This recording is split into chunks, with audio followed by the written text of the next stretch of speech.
그러면 지금 이 시간에는 우리 하나님 말씀 보겠습니다. 누가복음 10장 25절부터 28절까지입니다.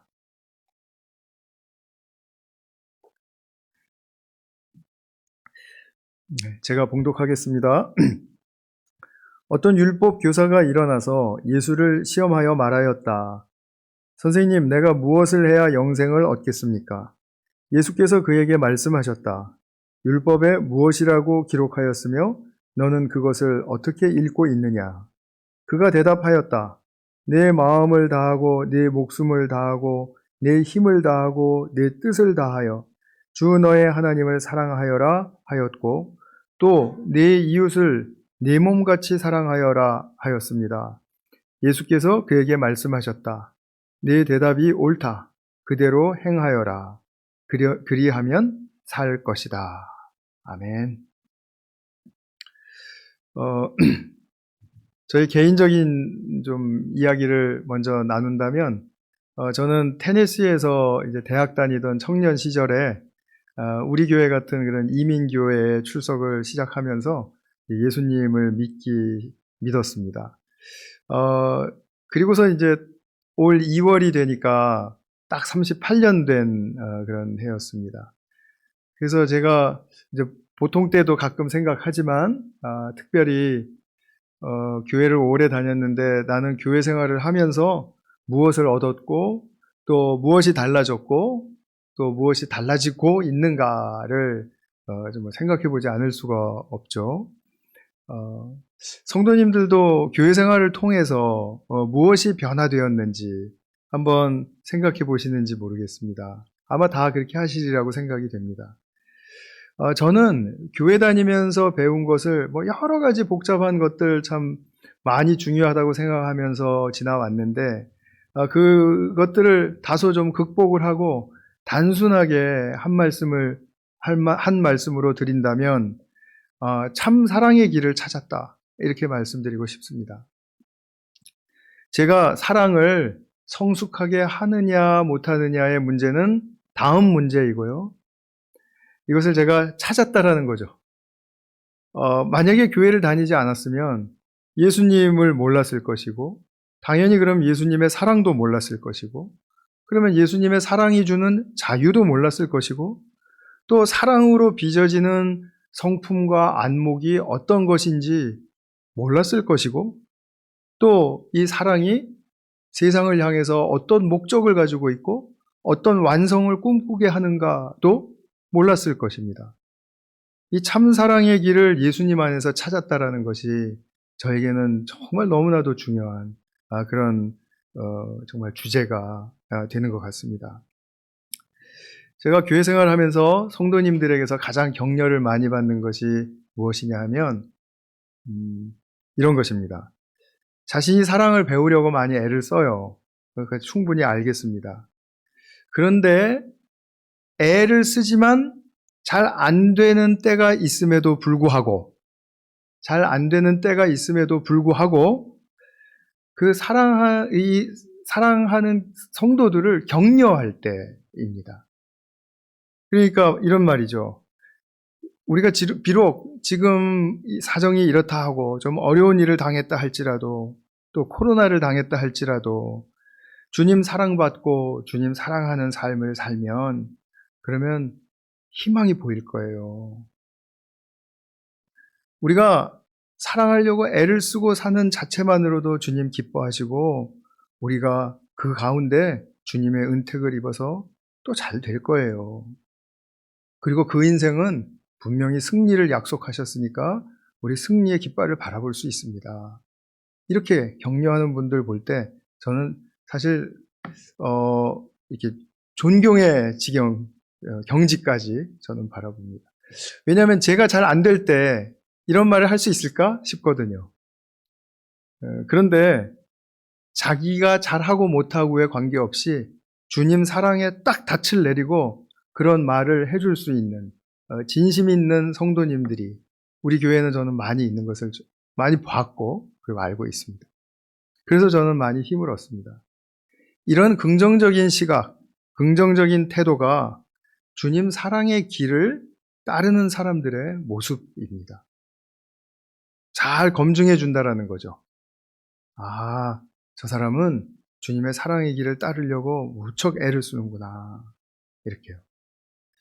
오늘 누가복음을 통해서 예수님께서 확증하여 주신 이 사랑의 길, 우리 한번 같이 생각해 보는 시간을 갖겠습니다. 어떤 율법 교사가 주님을 시험하려고 이제 왔습니다. 의도가 나쁘죠. 그런데 질문 자체는 굉장히 중요해요. 무엇이냐면 영생을 얻는 길이 무엇입니까? 이렇게 물었습니다. 그랬더니 예수님께서 반문하시죠. 율법에 뭐라고 적혀 있느니가? 그리고 당신은 그것을 어떻게 읽는가? 어떻게 해석하는가? 이제 이런 말이에요. 그래서 반문을 하셨습니다. 그랬더니 그가 대답하죠. 내가 마음을 다하고 내 목숨을 다하고 내 힘을 다하고 내 뜻을 다해서 주 너의 하나님을 사랑하여라. 그리고 내 이웃을 제 몸과 같이 사랑하여라. 이렇게 딱 말했어요. 그랬더니 예수님께서 맞다, 옳다. 그대로 행하고 살면 된다. 그러면 살 것이다. 좀 저의 심중에 확 와닿는 말씀이었습니다. 이렇게 미사 여구 붙여가지고 좀 더 고급진 단어를 쓰시지 않고 살 것이다. 조금 요즘 좀 못 살 것 같은 느낌이 있으신 분들이 있으십니까, 혹시? 예수님 말씀 잘 들으시면 사실 것입니다. 그냥 사는 게 아니라는 말씀인 거는 아시겠죠? 굉장히 무언가 예수님께서 주시는 그 강렬한 그 초점이 이 말씀 속에 전 들어있다고 생각이 됩니다. 그래서 우리가 하나님 사랑하라, 그리고 이웃을 내 몸과 같이 사랑하라 라는 이 말씀 우리가 좀 오늘 보려고 하는데요. 먼저 하나님 사랑에 대해서 좀 살펴보도록 하겠습니다. 하나님 사랑, 여러분 하나님 사랑하십니까? 보이시지 않는 하나님을 어떻게 사랑하시죠? 어떻게 사랑할 수 있습니까? 하나님을 아니까 사랑할 수 있죠. 보이든지 안 보이든지 인간에게는 그 차원이 그렇게 심각한 문제가 되지 않는 것 같습니다. 그래서 보이지 않는다 하더라도 예를 들면 우리가 역사적인 인물 중에도 우리는 직접 만난 적은 없지만 그에 대해서 듣고 읽고 그리고 알게 되면 그분을 존경하기도 하고 그분의 길을 따라가기도 하지 않습니까? 그런 것처럼 우리가 하나님이 어떤 분이신지를 알았기 때문에 사랑할 수 있습니다. 그분의 성품이 무엇이며 그분의 안목은 무엇이며 그분의 계획은 무엇이고 어떻게 이루어 가실 것이고 이루어 가시는데 그분의 능력은 얼마나 대단한 것이며 그것이 우리에게 입증되었는가를 알면 알수록 하나님을 사랑한다고 말을 할 수가 있을 것입니다. 그럼 하나님에 대해서 어떻게 알 수 있을까요? 조금 전에 우리 집사님이 말씀해 주셨어요. 말씀을 통해서. 성경 말씀을 통해서 우리는 하나님이 어떤 분이신지 알죠. 알 수 있죠. 자, 그러면 생각해 보세요. 성경을 어떤 시각과 어떤 태도로 읽고 받아들이는가에 따라서 하나님의 사랑이 성경을 통해서도 보일 수도 있고 안 보일 수도 있습니다. 가령 성경이 도덕교과서이다. 아니면 이스라엘 역사책이다. 그러면 나를 향하신 사랑을 읽어낼 길이 없겠죠. 그러나 이 성경의 말씀은 하나님에 대해서 우리가 스스로 알 수 없는 그런 우리의 생각과 노력만으로는 알 수 없는 그러한 깨달을 수 없는 진리를 우리에게 말씀해 주시고 이것이 바로 읽고 있는 당신을 향한 것이다. 이렇게 지금 우리에게 겨냥해서 말씀하고 계시는 거거든요. 이런 시각으로 성경을 바라보면 창세기 1장부터 우리 끝에 요한계시록의 마지막 절까지 정말 나를 향한 말씀이 아닌 게 없습니다. 물론 우리가 조금 좀 잘 새겨서 정리하고 그렇게 해서 할수록 더 깊이 있는 하나님의 말씀, 메시지를 들을 수가 있겠죠. 인간의 죄에 대한 것, 또 인간이 어떠한 희망을 가질 수 있게 된 것, 또 인간으로 말미암아 하나님께서 어떠한 존재로 만드시고 또 그걸 어떻게 만드시고 하는 그런 것들을 말씀해 주실 때마다 우리는 나를 향해서 이런 말씀을 해 주시는구나 하고 우리는 이해할 수 있다라는 거죠. 성경의 핵심은 무엇입니까? 이런 시각으로 보게 되면 성경의 핵심은 하나님이 사랑을 얼마나 사랑하시는가, 나를 얼마나 사랑하시는가, 그리고 또 나를 주님의 자리에 앉히시기까지 하나님의 일을 사람과 함께 나누고 함께 일하고 싶어 하시는 그 마음을 보여주는 것이죠. 성경의 핵심은 바로 나를 향해서 하나님이 그렇게 계획을 세우고 계신다라는 것을 말해주고 싶은 그 진의가 바로 거기에 있다라는 것이죠. 그래서 성경을 펼 때마다 우리가 말씀을 진지하게 받아들인다면 하나님의 사랑을 모를 수가 없습니다. 하나님의 사랑을 난 봐도 모르겠다고 생각한다면 그거는 내가 지식이 부족하거나 무슨 뭐가 부족해서가 아니라 나의 시각이 달라서 그런 거예요. 나의 시각이. 그래서 하나님을 향한 나의 시각으로 잘 맞춰주십시오 라는 기도는 우리가 종종 필요한 기도인 것이죠. 제 자신도 성경을 막 읽다 보면, 열심히 읽다 보면 그냥 읽어요. 그냥 읽어요. 내게 주시는 말씀이라고 생각하지 못하고 그냥 이야기에 빠져서 읽기도 하고 또 이건 누가 들으면 누가 보면 좋겠다 뭐 이런 생각하면서 보기도 하고 그 기타 등등 그렇게 해요. 그런데 그 시각을 바로 잡아야 된다라는 거죠. 그래서 말씀으로 우리에게 하나님이 어떤 분이신지를 알려주시는 하나님은 우리가 당신이 주시는 말씀에 잘 반응하기를 원하십니다. 올바르게 반응하기를 원하세요.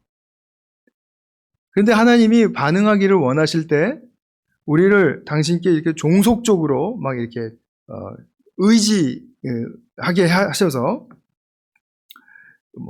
나 아니면 안 된다 막 이런 어떤 하나님의 그 갑적인 그 갑질하는 그런 것처럼 그렇게 하시지 않고 항상 우리를 당신과 동등한 인격적인 자리에다가 이렇게 독립적으로 딱 두고 보시면서 나를 굉장히 존중해 주시고 그리고 내게서 나오는 모든 반응은 하나님을 향한 스스로 자발적인 그런 반응이기를 원하시는 거예요.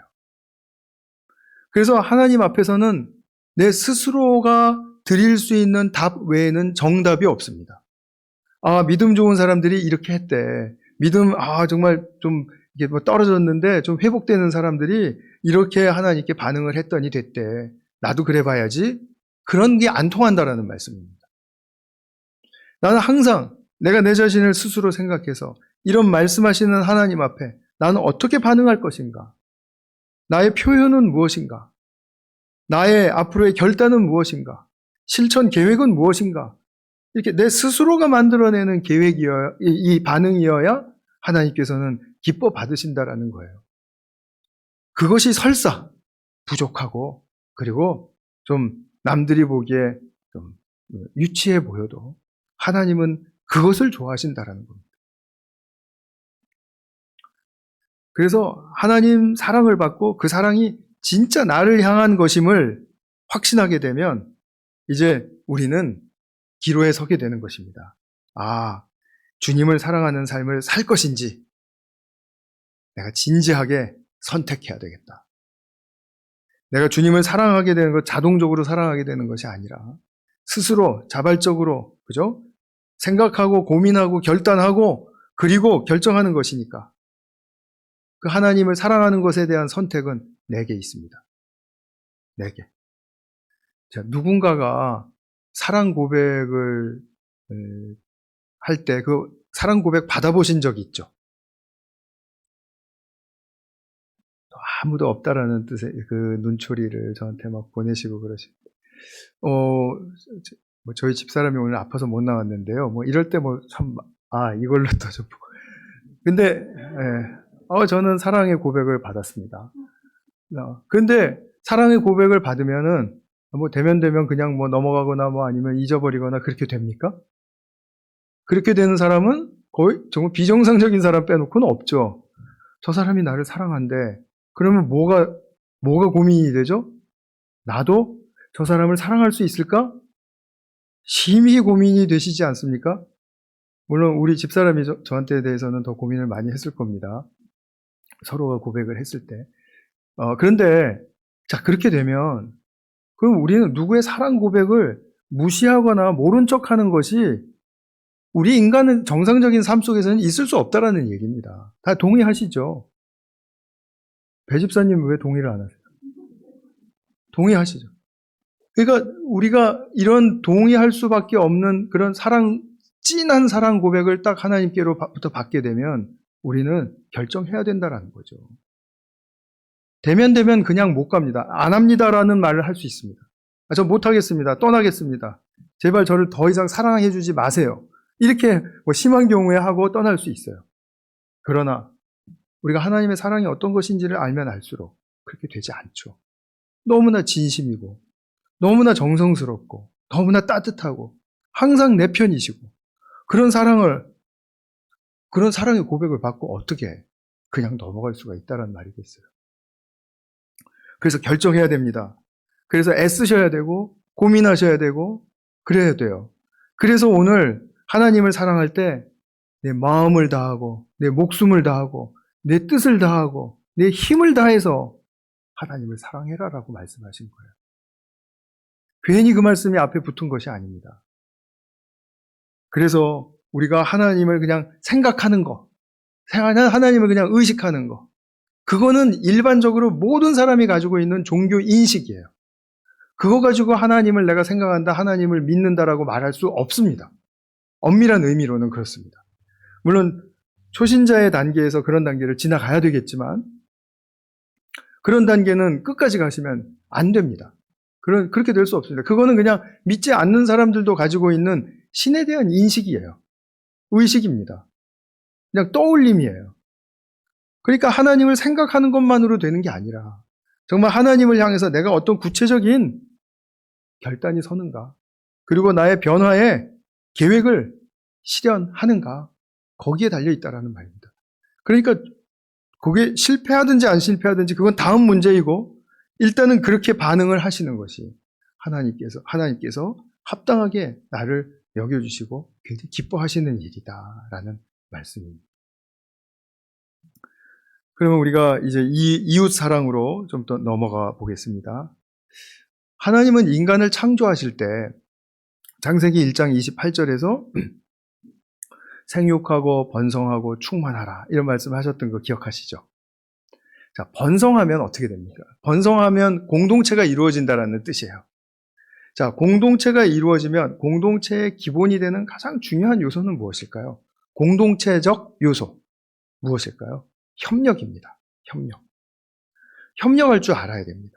이것을 성경에서는 하나됨이라고도 표현을 하죠. 그죠?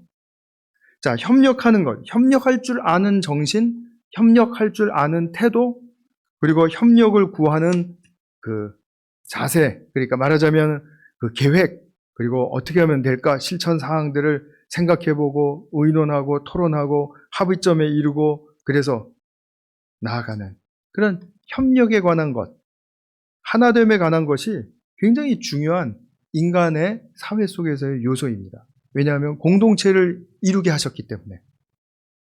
그래서 협력이라는 것은 협력하면은 서로가 보호할 수 있지 않습니까? 그래서 생존하는 데 도움이 돼요.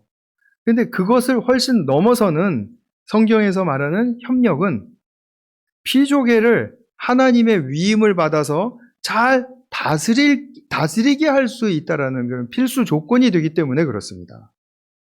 자, 우리가 자연을 다스리는 사람으로 부름을 받았다. 자연 과학하는 사람을 일례로 들어보죠. 그러면 어떤 사람 한 사람만 아니면 똑똑한 사람 몇 사람만 그 일을 감당할 수 있습니까? 못해요. 다른 인력 또 다르게 또 주변에서 있어야 되는 수많은 사람들이 있어요. 거기에 불필요한 사람은 하나님 나라의 관점에서는 아무도 없습니다. 우리는 세상적으로 생각할 때 똑똑한 사람 몇 사람만 있으면 되는 것처럼 생각하죠. 그렇지 않습니다. 누가 가서 일일이 꽃을 다듬어주고, 그리고 또 미생물을 조사해주고, 그리고 또 뭐든지, 그죠? 가지 꺾기를 한다 그래도 얼마나 많은 일손이 하나하나 많이 필요하냐라는 말씀이죠. 그래서 피조계를 하나님이 우리에게 위임하셨을 때 다스리라고 하셨는데, 이 다스림의 소명을 잘 감당하기 위해서 협력은 필수 조건입니다.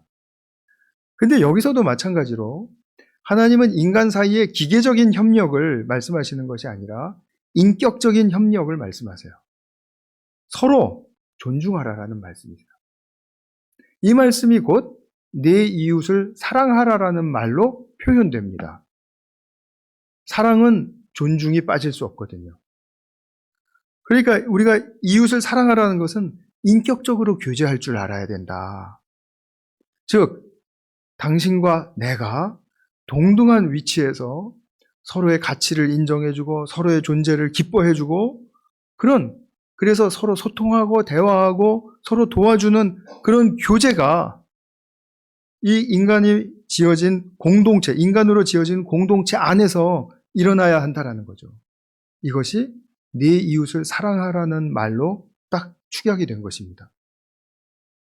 가정에서도 우리 아이들이 우리에게 종속적으로 의지하는 존재들로라기보다는 독립적인 정말 그야말로 인간 대 인간으로서 내가 그 아이의 나이에 맞춰서 눈높이에 맞춰서 잘 존중해주고 기뻐해주고 가치를 인정해주고 그리고 내가 야단치고 뭐 지적하고 그러는 것이 혹시 얘의 인격에 손상이 되지 않을까 이런 것들 염려되죠.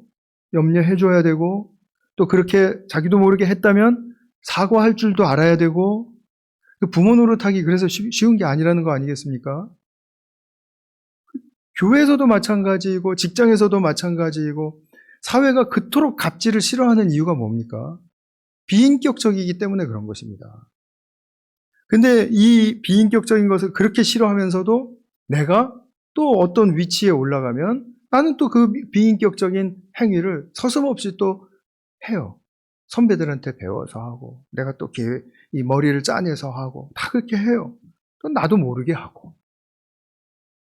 이것은 내 이웃을 사랑하라는 말씀에 해당하지 못해요.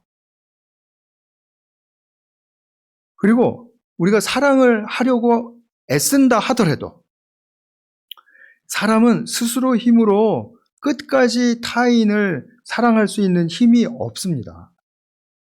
이것은 지어질 때부터 그렇게 지어진 겁니다. 타락하기 전부터. 그래서 사람은 하나님께 의지해야 그리고 하나님의 사랑을 받아서 그 사랑의 생명의 힘을 받아야 나도 사랑할 수 있는 존재로 지음을 받은 거예요.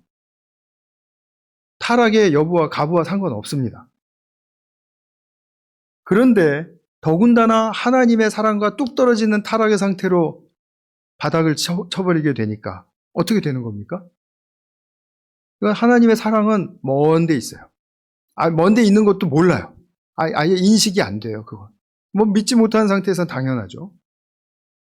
자, 그렇게 되니까 내 스스로 힘으로 하려고 해요. 좋은 강좌도 듣고, 좋은 책도 보고, 뭐 좋은 음악도 듣고, 자기 인격도 함양하고, 뭐 이렇게 해가지고, 뭐 명상도 하고, 요가도 하고, 이러면서 사랑하겠다. 이게 결단을 해요. 근데 그게 안 되죠. 한계 있죠. 가장 가까운 데 사이서부터 증명되지 않습니까? 이유가 무엇입니까? 내가 타락하고 난 다음에는 더더욱이 그늘진, 내 마음이 그늘져 있고, 그리고 마음이 혼동스럽고, 그리고 또 왜곡되고, 또 약하고, 막 이러고 하다 보니까 내 정신적으로도 피로도를 많이 느끼는데, 어떻게 그것을 회복하지 못하고 사람을 온전히 사랑할 수가 있겠습니까? 그게 안 되는 거죠. 다 경험하시는 거죠. 경험하시는 거라고 저는 믿습니다. 저는 그 많이 경험을 합니다. 그래서 나의 이 온전치 못함을 그렇게 되면 이제 탓해요. 난 왜 이렇게 안 될까? 모자랄까? 나는 뭐 때문에 이럴까? 나는 환경이 이래서 그럴까? 내가 도대체 왜, 조건이 뭐지? 그걸 또 막 찾으려고 해요. 근데 그 조건이 또 충족이 됩니까? 지금 와서? 안 되죠. 그럼 또 자기를 비하해요. 나는 이런 사람이니까. 나는 안 되는 사람이고, 나는 평생 해도 못 이룰 사람이니까. 이렇게 비하를 해요. 그러면 그건 굉장히 양심적인 것처럼 보이지만, 자기가 자기를 향해서는 굉장히 손상을 가하는 행위입니다. 자기 자신을 소중하게 여기지 못하는 하나님의 자녀로서, 자녀이기 때문에 소중하다라는 그런 인식을 뒷전에 두고 있는 것이죠. 그게 앞서 나가야 되는데 뒷전에 물려져 있어요. 그러니까 그런 것은 하나님의 자녀이기 때문에 소중하다라는 것은 교회 올 때만 잠깐 듣는다라든지 아니면 성경 펼 때 잠깐 기억한다라든지 그 정도. 그렇게 되면 안 된다라는 거죠. 그러니까 하나님이 나를 사랑하신다라는 것을 알긴 알아요. 그러면 그 감사까지 하면서도 내 옆에 있는 형제 자매를 사랑하지 못하는 것. 그것이 바로 우리는 계속 순환한다는 것입니다. 반복적으로. 이것이 순환되는 삶을 살면 저와 여러분은 틀림없이 엄청난 피로에 빠질 것입니다. 지친다라는 말씀이죠. 그리고 번아웃 된다라는 말 있잖아요. 네. 저도 목회를 하면서 여러 번 번아웃의 위기를 맞았었습니다. 이렇게 잘 알면서도 그렇습니다. 이게 반복적으로 순환되는 것을 제 이 삶 속에서 사이클을 보았을 때 이거 뭐지? 왜 이러지? 이런 생각 정말 많이 했습니다. 그런데 하나님 사랑을 내가 받고 그리고 이웃 사랑하라라는 그런 분명한 소명을 받았어요. 그러면 그 중간에서 반드시 거치는 존재가 있는데 그게 나라는 존재예요. 그래서 내가 하나님의 사랑을 받았을 때 그냥 무작정 여과 없이 다른 사람에게 그것을 퍼주려고 하지 말고 그 사랑을 내가 온전히 받고 소화시키고 무르익게끔 충분히 시간도 주고 즐기고 누리고 하는 그런 제 몸과 같이 자기를 사랑하는 그런 자기를 사랑하는 일이 굉장히 필요하다는 사실은 성경 말씀을 통해서 배웠습니다. 이웃을 사랑할 때 제 몸과 같이 사랑하라라고 하셨기 때문이죠. 그래서 둘째 계명에서 내 이웃을 내 몸과 같이 사랑하라고 하신 이 말씀을 예수님이 최고의 율법이다. 지금 이렇게 말씀해 주신 거거든요. 그럼에도 불구하고 자기를 사랑하는 일에 대해서는 말 자체가 우리 자기 사랑, 이기적인 사랑과 똑같지 않습니까? 그러니까 붙여야 됩니다. 이기적인 세속적인 자기 사랑과 성경적인 자기 사랑과는 분명히 구별된다라는 것. 분명히 구별된다라는 것을 우리는 자각해야 됩니다. 자각해야 되고 내가 성경적인 자기 사랑을 못하고 있기 때문에 오히려 이기적인 세상적인 자기 사랑에 빠지기 쉽다라는 것. 그리고 그것은 정말 파도에 작은 돛담배가 요동치듯이 폭풍에 요동치듯이 요동칠 수밖에 없다라는 것. 자기를 이기적으로 사랑한다고 해서 정말 심각한 자아도취에 빠지지 않는 이상 자기를 사랑한다라는 말은 정말 이해가 될 수가 없는 말인 것입니다. 그러면 예수님이 이거 최고의 말씀이라고 지금 선언을 해주셨는데 다른 성경에서는 저자들은 뭐라고 말씀을 할까요? 한번 우리 로마서 13장 9절 한번 읽어보겠습니다. 시작. 모든 계명은 네 이웃을 네 몸과 같이 사랑하여라는 말씀에 요약되어 있습니다. 무엇이 이 계명 안에 요약되어 있다고요? 모든 계명. 자, 우리 에베소 말씀 또 보겠습니다. 갈라디아서 5장 14절 같이 한번 읽겠습니다. 모든 율법은 네 이웃을 내 몸과 같이 사랑하여라 하신 한마디 말씀 속에 다 들어 있습니다. 여기서도 강조했죠? 자, 세 번째 에베소서 5장 28절의 말씀 같이 읽어보겠습니다.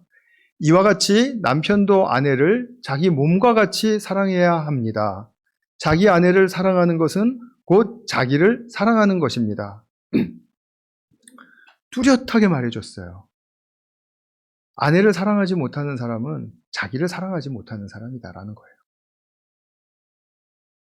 나를 잘 사랑할 줄 아는 사람은 아내를 사랑하는 사람이고, 내가 잘 사랑하는, 나를 사랑하는 것을 어떻게 증명하는가? 아내를 잘 사랑하는 것으로 증명된다라는 말씀입니다. 정말 남편들이 찔릴 거라고 생각이 됩니다. 저를 포함해서. 그러나 하나님 말씀이세요. 야고보서 말씀 마지막으로 보겠습니다. 한번 읽어볼까요? 시작. 여러분이 성경을 따라 네 이웃을 내 몸같이 사랑하라는 으뜸가는 법을 지키면 잘하는 일입니다. 자, 여기서도 야고보도 으뜸가는 법이라고 말했습니다. 제 몸과 같이 사랑하는 것 잘하는 일입니다. 그래서 우리 세상에서 자기 사랑, 자기를 소중하게 여기서요, 자기를 이제 위해서 사세요, 여러 가지 강좌도 많고, 그죠? 재밌는 강사들 나와서 많이들 이야기하고 하잖아요. 저도 많이 들어요. 근데 기독교인이라도 그 사람들이 말 못하는 것은 하나님의 사랑을 받으니까, 이런 사랑이, 나에 대한 사랑이 가능하고, 나에 대한 사랑이 가능하니까 이웃의 사랑이 가능합니다. 이렇게 말을 못해요. 종교적인 편파 이런 것 때문에. 그래서 하나님 사랑을 뚝 잘라버리고 얘기를 하니 이게 지금 밑도 끝도 없는 자기 사랑 이야기가 될 가능성이 얼마나 많은지 모릅니다. 그리고 내가 나를 사랑하는 것은 이웃을 사랑하는 것으로 말미암아 증명됩니다라는 말을 정확하게 해줘야 되는데 이것을 못 해주니까 그냥 자기를 사랑하는 게 소중하게 여기고 그러니까 이기적인 사랑이랑도 헷갈리고 이렇게 혼동스러운 거죠. 그러니까 재밌게는 말씀을 잘 들었는데, 근데 막상 하려 그러면 내가 나를 사랑하는 게 뭐야? 이게 계속 이것도 순환적으로 되풀이해야 된다라는 말씀입니다. 근데 예수님을 보면 알 수 있습니다. 예수님은 하나님의 사랑과 이웃 사랑을 온전히 이루신 분이거든요. 여기서 예수님은 우리를 사랑하실 때 하나님의 사랑으로 먼저 당신을 사랑하셨어요. 아까 우리 윤 집사님 기도해 주신 것에도 예수님께서 죽으시고 죽으심의 길을 가면서 부활을 바라보시고 갈 수 있었던 그것은 무엇인가? 예수님이 받으실 기쁨 때문이었어요. 히브리서 12장 1절 2절의 말씀에 정확하게 나옵니다. 예수님은 그만큼 자신이 뭔가를 잃어버리고 다 망가뜨리고 이렇게 하면서 우리를 사랑해 주신 게 아니에요. 십자가에서 보일 때는 그렇게 하신 것처럼 보이지만 사실은 예수님도 당신을 깊이 사랑할 줄 아는 분이었다라는 것입니다. 그리고 우리에게 사랑하심으로 그것을 증명해 주신 거라는 거죠. 그렇기 때문에 예수님이 당신 자신 또한 사랑하셨다라는 것. 그래서 사랑의 희생이 가능해졌다라는 것. 그것은 바로 예수님이 우리에게 보여주신 진리의 길이고 진리의 삶의 방식인 것입니다. 이것을 잘 보실 수 있어야 됩니다. 근데 어렵지 않지 않습니까? 어렵지 않아요. 그냥 보면 돼요. 그 중간에 내가 있구나. 나를 사랑해야 되는구나. 그러면 어떻게 해야 될까요?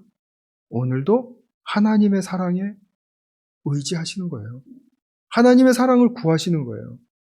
하나님이 사랑하신다라고 말씀하시는 것에 한번 좀 전율을 느껴보고 싶은 거예요. 그렇게 전율을 느낄 때 여러분 우리 속에 있는 많은 것들이 치유가 됩니다. 마음도 치유되고 웬만한 질병 이런 것도 치유될 수 있습니다. 이 사랑의 능력입니다. 사랑의 치유의 또 회복의 능력입니다. 그래서 예수님의 사랑을 보실 때 피상적이고 이기적인 의미에서 보는 게 전혀 아니죠. 그게 아니라 구체적으로 내가 내 자신을 성경적으로 어떻게 사랑할 것인가를 고민하셔야 된다는 거죠. 나를 바르게 사랑한다는 것은 무슨 말인가? 하나님의 사랑이 내 삶의 힘이 된다는 것을 경험하고 이 사랑을 내가 받을 때 내가 나를 살게 하는구나. 물론 하나님의 사랑이 살게 하시는 거죠. 근원적으로는. 그러나 여기서 나의 삶을 살게 하는 것은 내가 주체가 되어야 돼요. 내가 주체가 되어야 돼요. 내가 주체가 되지 않으면 우리는 사랑할 수 있는 권리와 그 책임을 잃어버리게 됩니다. 그것도 하나님께 맡기는 거예요. 그래서 이런 기도 많이 들어보셨죠? 하나님, 제가 연약하지만 우리 저 사람을 사랑하게 해주십시오. 사랑하게 해주십시오. 이렇게 해서 사랑이 된 사람이 있으면 저한테 좀 말씀을 해주세요. 안 된다는 말이죠. 왜냐하면 내가 사랑의 주체로 서지 못했는데 어떻게 저 사람을 사랑하게 해달라는 게 그렇게 하나님이 무슨 뭐 기계적인 자동 응답기입니까? 그렇게 안 된다는 말씀이에요. 복음을 아시되 정확하게 아시면 저는 무척 도움이 되실 거라고 생각을 합니다. 자기 사랑을 제가 이야기를 많이 하니까 참 좀 복음도 아닌 복음 좀 말을 저렇게 쓸데없이 하고 그런. 제가 사실은 사역을 그만두는 날까지 이 말씀 좀 지치지 않고 드릴 것입니다. 그때마다 잘 새겨서 들어주시고 그리고 이 자기 사랑이 얼마나 중요한 성경적 의미를 갖는가에 대해서 꼭 깨달음이 있으시길 바랍니다. 그래서 오늘도 한번 실험을 해보세요. 내가 타인을 바라볼 때 어떤 눈으로 바라보는가? 퍼블릭스에 가서 쇼핑을 하실 때 생각을 해보세요. 저 좀 냉랭하고 이렇게 딱딱한 그 캐셔 하는 저 자매를 나는 어떤 눈으로 바라보고 있는가? 나도 한번 냉랭하게 한번 쏘아 붙여줘. 한번 좀 당해볼래? 너 오늘 뜨거운 맛 볼래? 오늘 컨디션도 별로 안 좋은데? 이러면서 그러시지 마시고 한번 생각해 보시잖아요. 내 안에 사랑이 있는가 없는가?